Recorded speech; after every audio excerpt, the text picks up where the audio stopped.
Քաղաքացիական պայմանագիր կուսակցություն Սարիկ Մինասյան Սարի պես Գյումրու թիկունքին Քաղաքացիական պայմանագիր Քվեաթերթիկ համար 1 Պարոն Քոչինյան, այն բանից հետո, երբ թե Պաշտոնական Երևանը, թե Բաքուն հայտարարեցին, որ պատրաստ է խաղաղության պայմանագրի տեքստը, համաձայնեցված են բոլոր դրույթները, մենք տեսնում ենք, որ օրեր շարունակ Ադրբեջանը տեղեկատվական սադրանքների է գնում, ապա տեղեկատվություն է տարածում, նշելով, թե իբրև Հայաստանի կողմից հարձակումներ կան։ Սա իհարկե մեր պաշտպանության նախարարությունը ամենօրյա սկզբունքով հերքում է, բայց հետաքրքիր է ձեր դիտարկմամբ ինչ նպատակ է հետապնդում այսպիսի հայտարարությունները, արդյոք դրանք մեզ թե ավելի շատ արտաքին լսարանին են ուղղված։ Հարկավոր է արձանագրել, որ տեքստի համաձայնությունը Ադրբեջանի համար բացարձակ անսպասելիություն էր։ Այն որ հայկական կողմը պարզապես համաձայնվեց մոտավորապես 6 ամիս տևած բավականին ինտենսիվ բանակցությունից հետո ուղղակի Ադրբեջանի կողմից պատրաստված երկու կետերի ընթերցմանը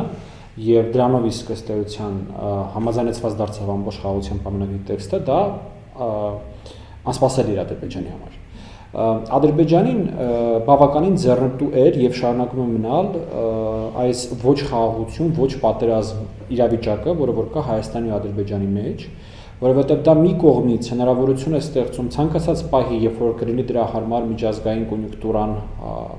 եւ հնարավորությունը գնալ շշտակիորեն էսկալացիայի ու ավելին ստանալ Հայաստանից, քան Ադրբեջանը ստացել է մինչև այս պահը,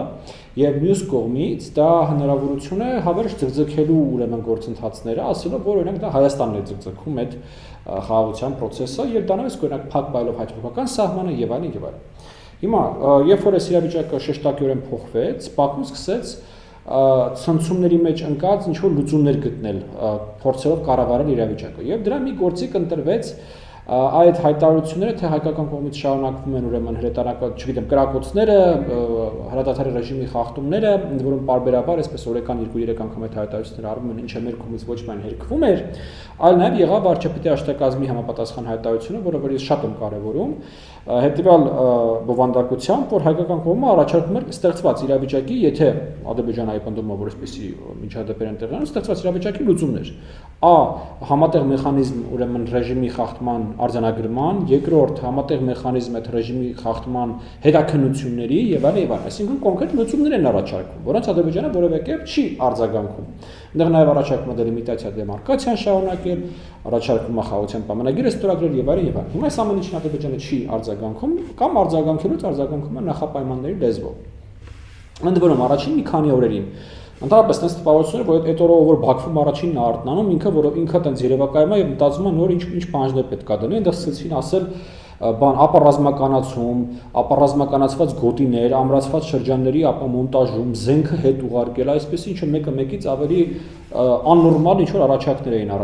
պահանջներ էին առաջ բերում, բայց կարծես թե այդ առումով իրանք մի քիչ սթափվեցին, որովհետեւ վերջերս արտաքին գործերի նախարարը Բարանովը հայտարարեց, որ կա երկու նախապայման եւ դրանցից մեկը Մինսկի խմբի համանախագահության լուծարանը, մյուսը Հայաստանի սահմանադրության մեջ փոփոխություններ մտցնելն է։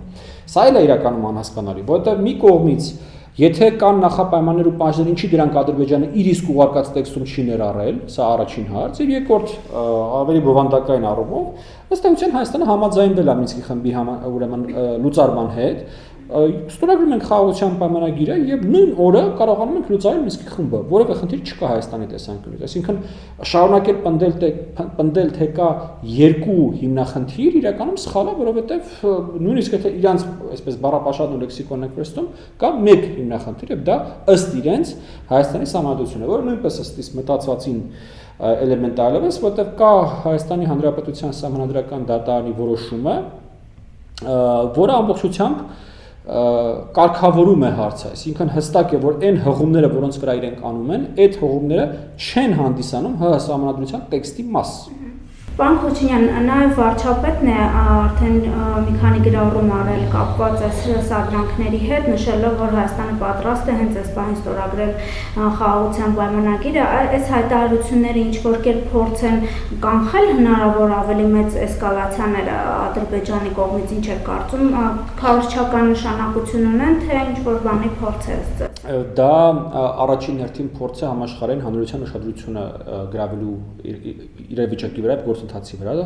մաքսիմալ ցույց տալու, որ հայկական կողմը պատրաստ է եւ ուզում է ստորագրել խաղաղության պայմանագիր, ընդ որում Ադրբեջանի իսկ առաջարկած տեքստով խաղաղության պայմանագիր, իսկ Ադրբեջանը ըստ էության չի համաձայնվում իր իսկ առաջարկած տեքստը ստորագրել։ Ես կարծում սա է հիմնական խնդիրը, ինչ վերաբերվում է հրադադարի ռեժիմի խախտման վերաբերյալ հայտարարություններին, ես անկեղծ ասած չեմ կարծում, որ այս պայմանությամբ մեծ էսկալացիա հնարավոր է։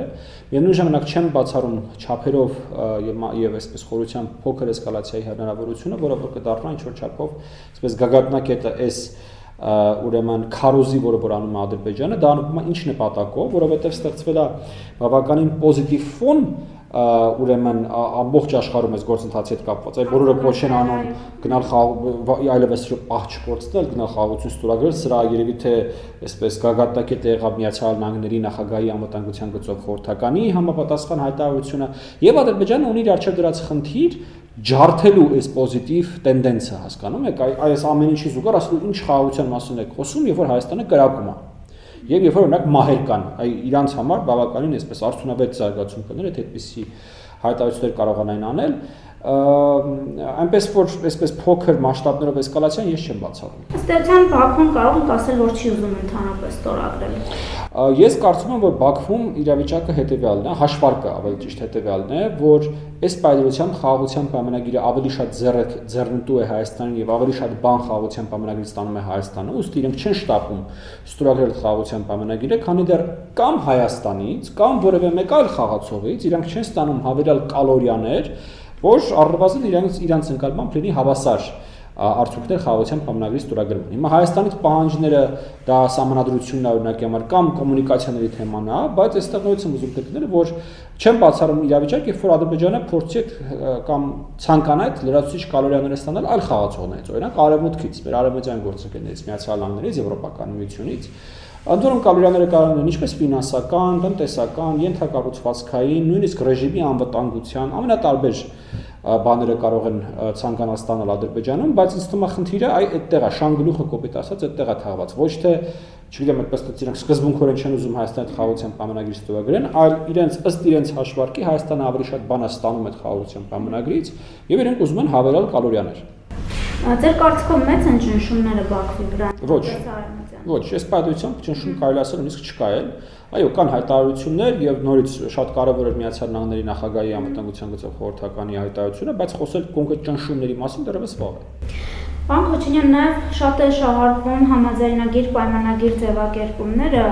մենք խոսում ենք խաղաղության պայմանագրի մասին, բայց վարչապետն իր գրառման մեջ համաձայնագիր ձևակերպումներ տվել, ինչ ընդդիմության կողմից շահարկվում է, որ դրանք տարբեր բաներ են, կուզեի ձեր դիտարկումները լսել, կա այսպիսի մեծ տարբերություն եւ սա արդյոք ինչ որ բանի փոփոխություն է։ Ես ճիշտ ասած իրավաբան չեմ եւ կդժվարանամ ասել այդ կոնկրետ իրավաբանային պայմանագիր եւ համաձայնագիր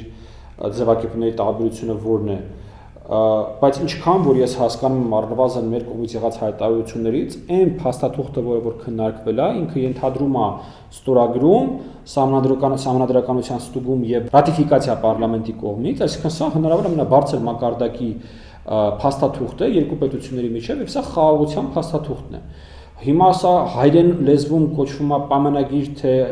համաձայնագիր, նորից նախ տեքստը հրապարակված չի, որ ես կարողանամ որևէ կերպ դա մեկնաբանել, բայց ամբողջ լոգիկան բանակցային գործընթացի եւ նաեւ այդ սահմանադրությանը համապատասխանում է, չի համապատասխանում, ՍԴ պետք է ուղարկվի, պետք է խորհրդարանում բավարար, այդ ամեն ինչը ցույց է տալիս, որ մենք խոսում ենք հնարավոր ամենաբարձր իրավական ուժ ունեցող փաստաթղթի մասին։ Իդեպ պետք է տեքստը հրապարակվի ձեր կարծիքով, նաեւ այդ մասին քննարկումներ կար, ԱԳՆ-ին դիմել էին մերժել ԱԳՆ-ն հրապարակել։ Նախ ես կարծում եմ, որ տեքստը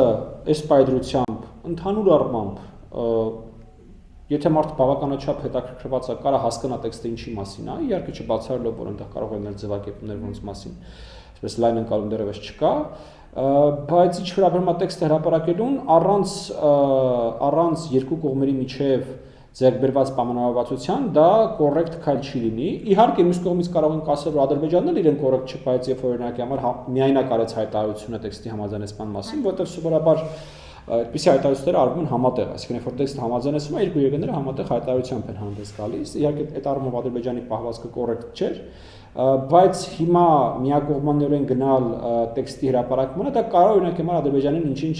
մոմենտումը քանդող ուղղությամբ քայլեր անելու համար առիթ դառնա։ Դրա համար ոչ, ես կարծում եմ պետք է սպասել դրա վերաբերյալ համաձայնության նոր տեքստը հրապարակել։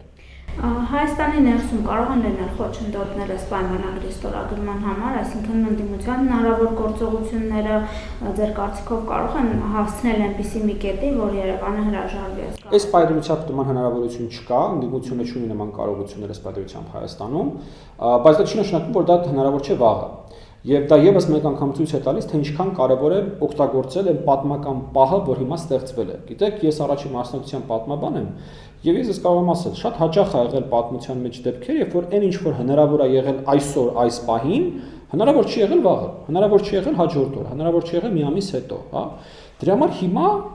կա հստակ եւ միջազգային կոնյունկտուրա, Ռուսաստանը զբաղված է Ուկրաինայում, մնացած բոլորը ընդհանրապես կողմ են խաղաղության պայմանագրի, նաև Թուրքիան, կա եւ միջազգային կոնյունկտուրան, կա եւ ներքաղաքական կոնյունկտուրան, եւ ինչ որ առումով նույնիսկ հանցագործությունը պատմության ու սեփական ժողովրդի արչեւ, այն ինչ որ հիմա անում է Ալիևի ռեժիմը Ադրբեջանում, չստորագրել խաղաղության պայմանագիրը, որտեղ այո, ստեղծվել է պատմական պահը եւ հնարավոր է վերջնել կոնֆլիկտին։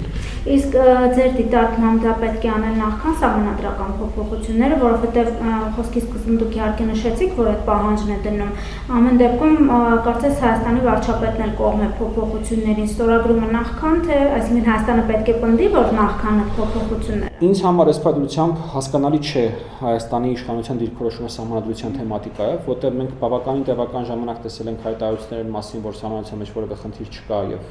որևէ ուրեմն հարց չկա,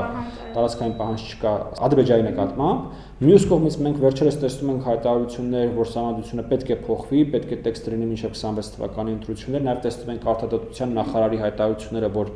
այդտեղ տարածաշրջանային եւ խաղաղություն բառերն օգտագործում նոր սահմանադրության հետ կապված, այսինքն ես անկեղծ ասեմ, ես ինքս էլ այս պայծառ չեմ հասկանում, որն է Հայաստանի դիրքորոշումը սահմանադրության թեմայով, որ կարողանամ այդ հարցին պատասխանել, բայց իմ ընկալմամբ ՍԴ-ի որոշումը փակել է բոլոր հնարավոր հարցերը Հայաստանի սահմանադրության հետ կապված եւ խաղաղության պայմանագրի ստորագրելու համար Հայաստանի սահմանադրություն փոխել կարիք չկա։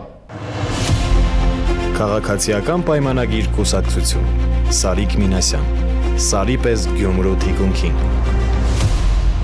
Քաղաքացիական պայմանագիր Քվեաթերթիկ համար 1